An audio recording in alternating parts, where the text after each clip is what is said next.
હવે નજર કરીએ સુપર 6માં સૌથી મોટા સમાચાર પર જે આવી રહ્યા છે। દેવભૂમિ દ્વારકાથી જામસલાયામાં જળબંબાકારની સ્થિતિ સર્જાઈ છે તો 4 દિવસથી વરસાદી પાણીમાં જીવવા સ્થાનિકો મજબૂર બન્યા છે અને સમગ્ર વિસ્તારમાં ફરી વળ્યા સિંહણ નદીના પાણી। ગામના 100 જેટલા ઘર જળમગ્ન બન્યા છે અને 15 દિવસ સુધી પાણી ઓસરતા નથી તેવો સ્થાનિકોનો આક્ષેપ છે અને તંત્રએ કોઈ પણ પ્રકારની મદદ ન કરી હોવાનો પણ સ્થાનિકોનો આરોપ છે। આ ધસમસતો પાણીનો પ્રવાહ છે અને તેની સાથે જાણે કે વિકાસ પણ ધોવાઈ ગયો હોય તેવું લાગી રહ્યું છે અને મારી ડાબી તરફ આપ જોશો કે જે પાણીનો આવરો આવી રહ્યો છે, અહીં સિંહણ નદીનું પાણી છે તે અહીં ફરી વળ્યું છે। અનેક એવા ઘરો છે કે જે હવે બંધ હાલતમાં છે।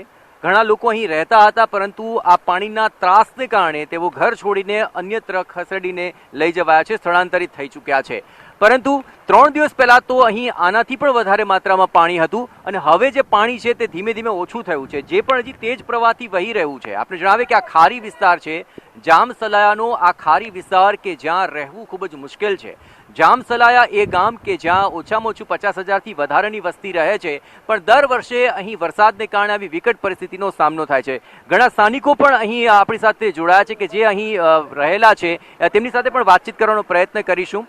જી, ખાસ કરીને આ જે વિસ્તાર છે, આપ કેટલા વર્ષોથી અહીં રહો છો અને કેટલા વર્ષોથી આ પ્રકારની સમસ્યાનો આપ સામનો કરી રહ્યા છો? અમે સાહેબ 10-12 વર્ષ ત્યાં રહી જઈ, પણ અમારી આને આ પોઝિશન છે।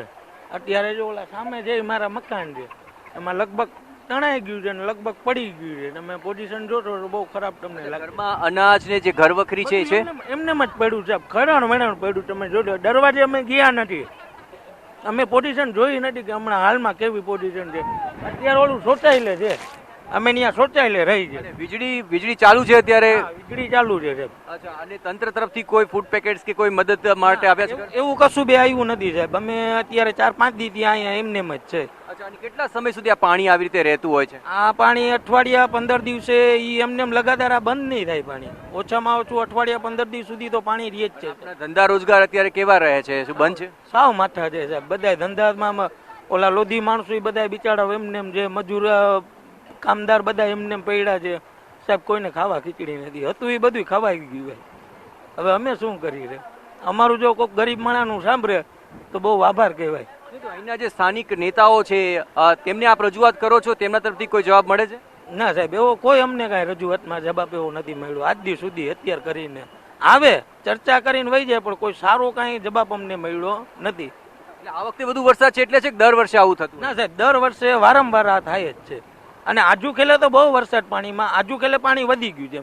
અચ્છા, તો આ વખતે વરસાદ વધ્યો છે ને તેને કારણે પરિસ્થિતિ પણ વધારે વિકટ થઈ છે। આપ અહીંના સ્થાનિક છો? અહીંયા આપ કેટલા વખતથી રહો છો અને શું પરિસ્થિતિ છે, કેવી તકલીફ છે? 10 વર્ષથી। અચ્છા, તકલીફ કેવી છે? તકલીફ બહુ જ તકલીફ છે। અચ્છા, કોઈને રજૂઆત કરો છો? કઈ તમને મળે છે મદદ? ના, કઈ નથી મળ્યો। આ વખતે તો આ ઘર ઉપર થાંભલો પડ્યો છે અમારે। અચ્છા, ખાવા પીવાનો અમે આજ 12 દી ત્યાં બહાર જ વસીએ છીએ, બીજાને ઘરે જવાના છે। આમ કેટલા ઘર હશે? કેટલા ઘર? લગભગ 100 ઘર હશે બધા। અચ્છા, તો 100 જેટલા ઘરો અહીં છે અને 100 ઘરની અંદર આ જ પાણી ભરાયેલા છે અને એક અઠવાડિયા સુધી તો આ પાણી ઓસરશે ને તેવું કહી રહ્યા છે। ઘર વખરી પલળી ચૂકી છે, ખાવા માટે અનાજ નથી અને અહીં ધંધા રોજગાર તો ઠપ થઈ ચૂક્યા છે અને તે છે આ જામસલાયાની કહાની। જો કે આગળ જે આખો વિસ્તાર છે, ખાડી વિસ્તાર, અને આ ઉપરાંત જે બોટ વિસ્તારમાં જ્યાં લોકો રહ્યા છે ત્યાં પણ આપણે લઈ જઈશ અને ત્યાં પણ આપણે બતાવીશ કે કેવી વિકટ પરિસ્થિતિનો સામનો અહીંના લોકો કરી રહ્યા છે। કેમેરા પર્સન નટુર પરમાર સાથે જયેશ પારકર, જામ રાવલ, દેવભૂમિ।